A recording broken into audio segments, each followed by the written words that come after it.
Welcome back mga kaaldab.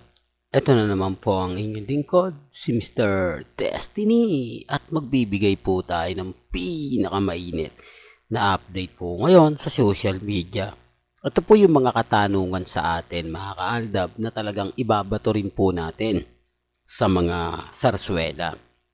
Lalo na po ngayon na talagang binabanatan po tayo ng gusto. Totoo to mga kaaldab, napakarami pong post kaliwat kanan.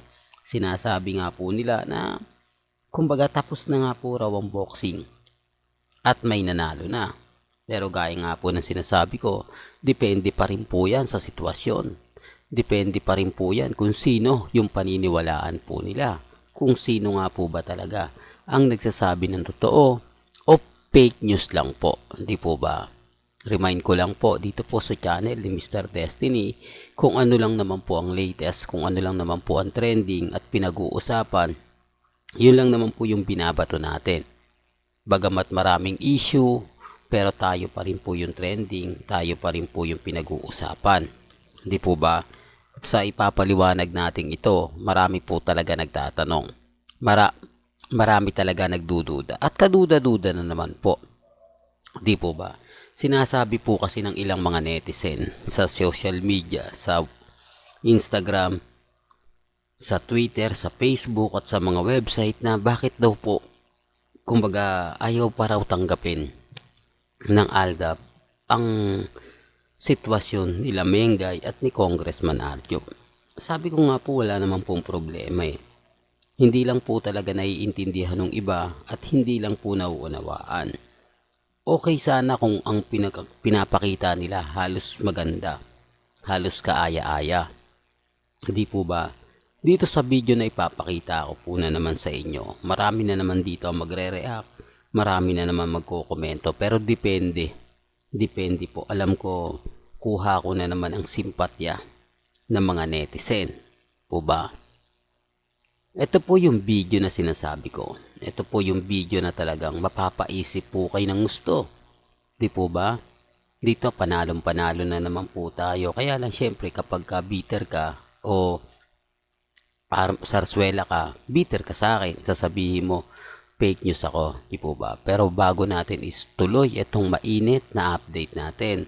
Kung bago ka lang sa channel na to at isa kang true-blooded Aldab Nation na nagmamahal po kila Mengay at Tisoy, tama po ang channel na pinuntahan mo, kaya consider na po kitang bagong subscriber at huwag mong kalimutang i-share ang mga video po natin sa mga mami, sa mga titas at sa mga senyor.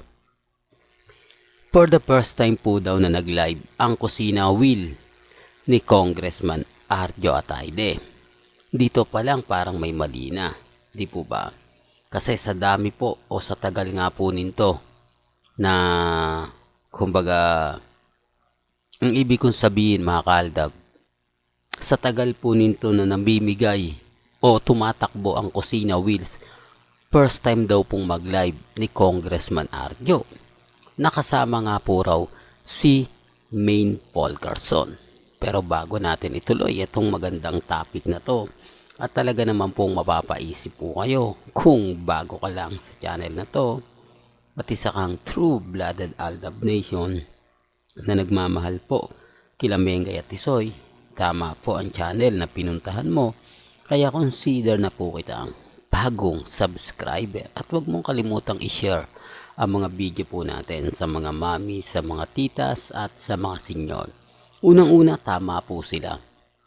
First time nga po talagang mag-live ni Congressman Arjo sa kanyang social media account, pero hindi po galing sa kanya dahil pinabidyo na lang niya ito at pinapost sa kanyang social media account. Kapansin-pansin nyo, tama naman po yung sinasabi ko. Naiisang tao lang po talaga yung kumuha. Di po ba? At kapansin-pansin nyo naman po yung mukha ni Mengay. Di po ba? Real talk. Marami na talaga nakapuna. Wala talaga siyang dibdib. Di po ba? Halos flat na flat nga po talaga. Partida po niyan, dalawa pa suot ni Mengay. Di po ba? Doble pa po. May suot siyang nakulay damit. Kulay damit. Kulay dilaw. At talagang mayroon pa po yung Di po ba? Nakamanggas pa po siya o ano nga po ba tawag dyan sa mga ganyan. Hindi naman po siguro lingid sa inyong kaalaman na may clone talaga si Mengay. Kaya nga po nasabi ni Romel na hindi naman daw po kagandaan si Maine Polkerson.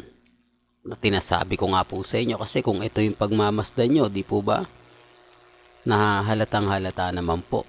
At talagang balut, dito pa lang po nakapagtataka, si Mengay lang po talaga yung naka-face mask, no? Si Mengay lang po talaga yung masasabi natin na hindi nagpapakita ng muka. Hindi, totoo po. Kasi kita nyo, di po ba, bukod sa buhok niyang nakahawi lagi, di po ba, laging nakabagsak, tapos may face mask pa, di po ba, minsan siya na nga rin nagtatanggal. Kaya nga po sabi ko sa inyo, may mga bagay-bagay po na mahirap po talagang ipaliwanag. Mahirap po talagang, kumbaga, yung tipong ganito, yung tipong ganyan. Sabi ko nga po sa inyo, dito po sa channel ni Mr. Destiny, talagang marami po kayong maiintindihan. Marami po kayong mauunawaan. Pero isa lang po ang lagi nating sinasabi. Isa lang po ang lagi natin nakikita. Iba po ang ngiti ni Maine Polkerson kapag kasama niya si Richard Polkerson Jr. Kaya relax lang po kayo. Di po ba? Maging kampante, maging matatag. Dahil alam naman po talaga ng Aldab ang buong istorya. Maaring malilin lang po nila yung mga baguhan, yung mga dumadaan. Pero yung totoong nakakaalam po at yung totoong kumbaga alam simula't simula pa lang o umpisa pa lang, di po ba? Kaya nga po ako Aldab, lagi ko naman sinasabi, paulit-ulit ko naman pong kumbaga pinapaliwanag. May mga bagay-bagay nga po na mahirap talagang ipaliwanag, lalo na po kapag ang pinag-uusapan issue. Kasi sa totoo lang po mga Aldab, ano man ang sabihin ko rito, bitter lang po talaga kalalabasan ko. Di po ba? Kaya nga po sabi ko sa inyo, ang manonood lang po sa akin at ang maniniwala, yung mga nakasama ko since 2015.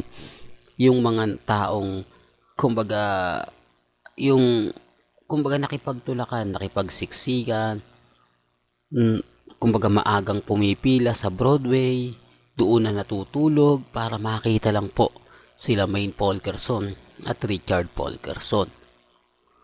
Ganun po sila ka dedicated na makita po sila Mengay at si Alden. At sa mga event po ay hindi po talaga sila nawawala. Ito yung pinapaliwanag ko na hindi po nila naiintindihan. Ito yung pinapaliwanag ko na hirap po silang umintindi. Sinasabi ko lang po ito para lang klaro. Sinasabi ko lang po ito para lang po sa kaalaman ng lahat.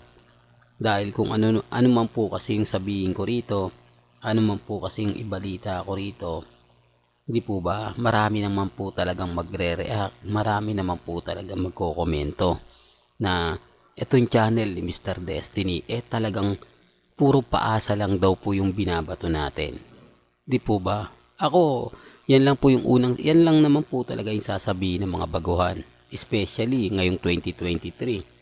Hindi po ba na kung saan ngayon po kasi kinasal sila Mengay at si Congressman Arjo na akala po nila totoong kasalan na nangyari.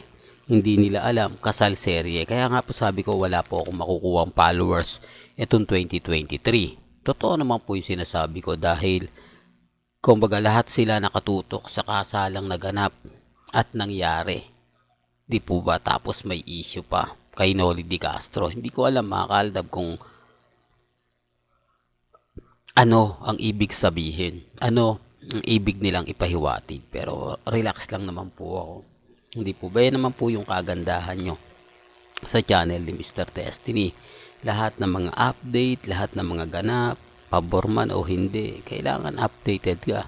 Kailangan lahat ng mga sinasabi mo, pinapahayag mo, madali na. Di po ba? Well, hanggang dito na lang po yung updates natin mga Kaaldab. Kaya kung gusto nyo pa po ng pinaka-latest at sariwang update, abay tumutok lang po kayo dito po sa channel ni Mr. Destiny para updated po kayo sa mga latest at sa mga bagong video po na ilalabas po natin maya maya lang. Hanggang sa muli, salamat po sa panonood at pakikinig.